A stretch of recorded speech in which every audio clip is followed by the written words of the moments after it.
All right, let's talk about something really specific. We're going to get into what happens when you do all the deep inner work. You have that huge breakthrough, and then somehow you feel more lost than you ever have before. And we're going to use the incredible insights of Carl Jung to light the way. So you've been on this path, right? Maybe it was a big life change, a moment of clarity, but you felt something shift. You finally saw through the old patterns, the noise, the whole illusion of who you thought you were supposed to be. And yet, here you are. That initial high, that sense of empowerment, it's faded.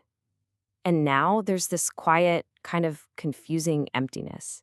And the question starts to creep in, wait, why do I feel so numb now that I've finally woken up?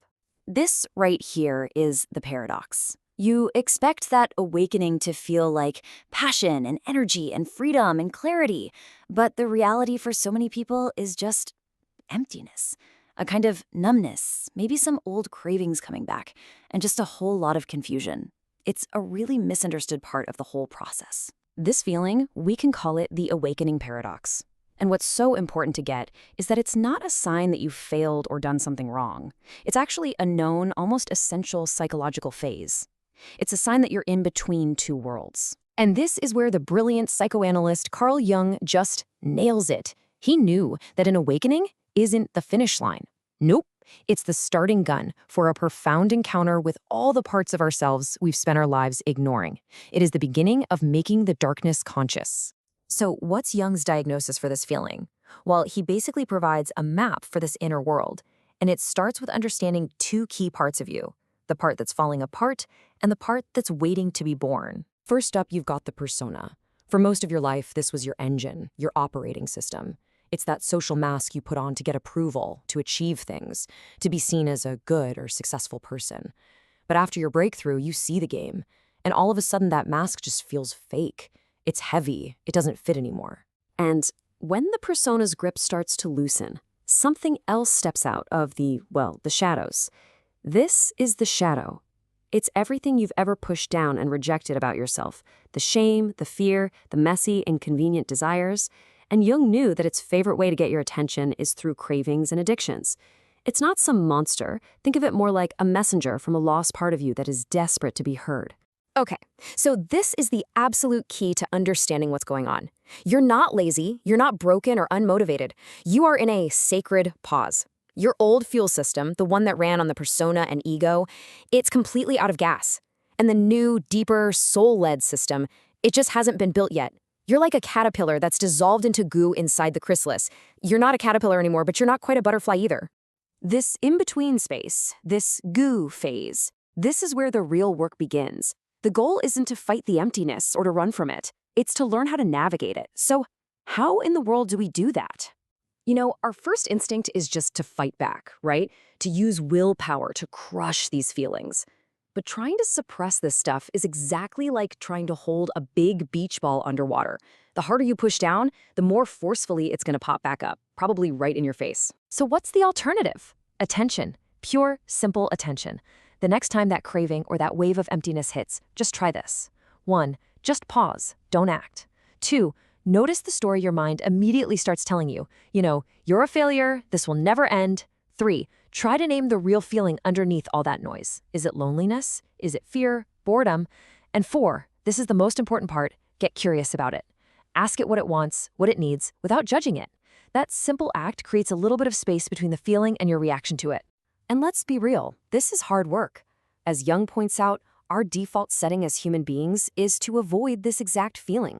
We'll scroll on our phones, we'll eat, we'll drink, we'll work ourselves to the bone. We will do literally anything to avoid just sitting in the discomfort of our own inner world. But facing it is the only way through. And this brings us to this really beautiful idea from Jung, psychological alchemy. It's the idea that you don't just have to endure this dark, heavy energy, you can actually transform it. You can learn to turn the lead of your shadow into the gold of your true self. The entire alchemical process kicks off with this one simple shift. Instead of asking, how do I get rid of this feeling, which is a question of war, you start asking, what is this energy trying to tell me? You start to see the craving not as a curse to be eliminated, but as a clue, as a messenger. And you can use that energy, that intensity, to forge new small rituals. So when the urge to numb out hits, you channel it. Instead of escaping into your phone, you feel the ground under your feet for 60 seconds. Instead of grinding through a checklist of things you should do, you let yourself follow one little flicker of genuine curiosity, no matter how small or silly it seems. These are tiny acts of transformation. This whole journey actually has a name in Jungian psychology. It's called individuation. It's the lifelong process of becoming a unified, whole person. And the goal isn't to become perfect by chopping off all the messy parts you don't like. The goal is to become whole by integrating them, by welcoming all of them home. So what happens when you actually do this work? When you sit in that void and you listen to the shadow? Well, you don't just go back to your old life. You start to operate from a totally new, much deeper center within yourself. Think of it like a fundamental upgrade to your inner operating system. Your primary fuel shifts from adrenaline and fear to a sense of alignment and resonance. Your main question is no longer what should I do, but what is quietly calling me. You stop hustling and performing, and you start participating and responding to life. Your identity is no longer I am what I achieve, it becomes I am what I choose to become. And yes, I promise, your motivation does come back, but it feels completely different. It's not that anxious, frantic, gotta get it done energy of the ego. It's a quiet, aligned, sustainable drive that comes from your core. It feels less like chasing something and a lot more like remembering who you've been all along. So if you feel like your spark is gone, it might be because that old ego-driven fire had to burn out completely. It had to clear the way for something much deeper to be found, a flame that doesn't get blown out by the winds of the outside world. The only question left is, are you ready to go find it?